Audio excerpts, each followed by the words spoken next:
नमस्कार, मैं हूं दिबांजलि मित्रा। गलवान घाटी में युद्ध का माहौल और दोनों सेनाएं आमने सामने। इसके साथ ही साथ दोनों तरफ युद्ध में यूज होने वाले खतरनाक हथियार तैनात हैं। लग रहा है कि किसी भी वक्त युद्ध छिड़ सकता है। इसी बीच कई पुराने सवाल भी उभर कर सामने आए। इसको लेकर काफी कुछ लिखा पढ़ा जा रहा है। तो आज हम भी आपके लिए एक बड़ी और सारगर्भित जानकारी लेकर आए, जिसके बारे में शायद आपके पास कोई जानकारी ना हो या हो भी तो कम। इसीलिए आज हम अपनी रिपोर्ट में बताएंगे कि आखिर 1962 की लड़ाई जीतने के बाद भी चीन ने अरुणाचल प्रदेश पर कब्जा क्यों नहीं किया और क्यों अरुणाचल प्रदेश सिक्किम लद्दाख छोड़कर चला गया।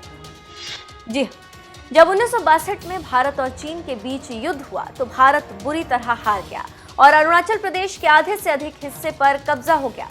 लेकिन अचानक चीन ने युद्ध विराम कर दिया और चीनी सेना मैकमोहन रेखा से पीछे हट गई। लेकिन आज 58 साल बाद भी सामरिक मामलों के जानकार ये सोचने पर मजबूर हैं कि आखिर चीन ने जब अरुणाचल प्रदेश पर कब्जा कर ही लिया था तो फिर वापस क्यों गया। चीनी सरकार चाहती तो वो कब्जा किए हुए इलाके पर रुक सकते थे और अपना झंडा लगा सकते थे, लेकिन उन्होंने ऐसा क्यों नहीं किया। इसके जवाब में सामरिक मामलों के जानकार कहते हैं कि मैकमोहन रेखा स्पष्ट नहीं। दूसरा ये कि भारत को अस्थिर रखने के लिए हमेशा बयान देकर अरुणाचल प्रदेश मामले को तूल देता रहा, लेकिन कभी भी सक्रिय नियंत्रण नहीं रखना चाहता। सामरिक मामलों के जानकार इसकी वजह बताते हैं कि अरुणाचल प्रदेश के लोग कभी भी चीन का समर्थन नहीं किया।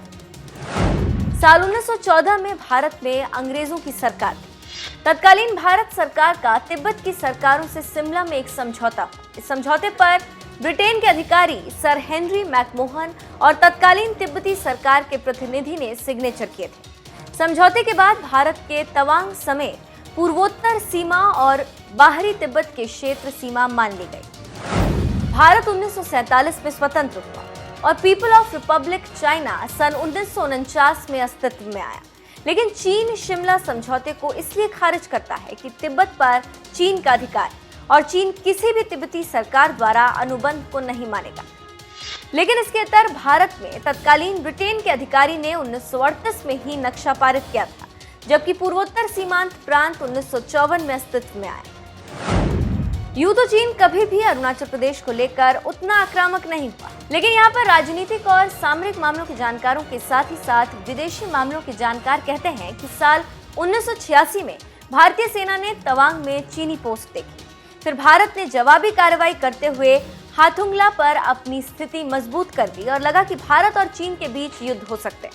इसी बीच भारत के विदेश मंत्री नारायण दत्त तिवारी बीजिंग पहुंचे और पहली बार भारत और चीन के बीच पहली फ्लैग मीटिंग आयोजित की गई।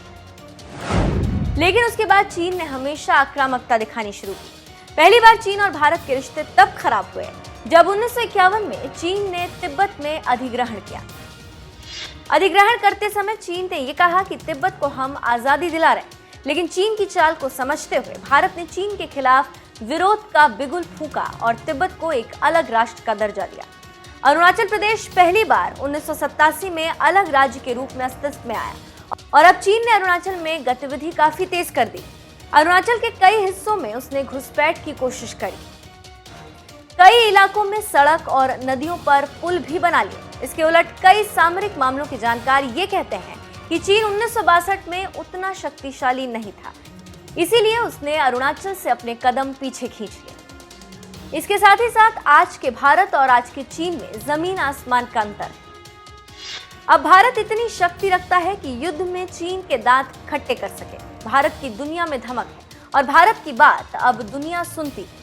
वहीं कोरोना की वजह से चीन से दुनिया के ज्यादातर देश काफी गुस्से में हैं और चीन इससे परेशान है। अपनी खींच निकालने के लिए चीन भारत को उलझाना चाहता है, जिससे चीन पर दुनिया की नजर ना पड़े और चीन दुनिया की नजरों से गायब रहे।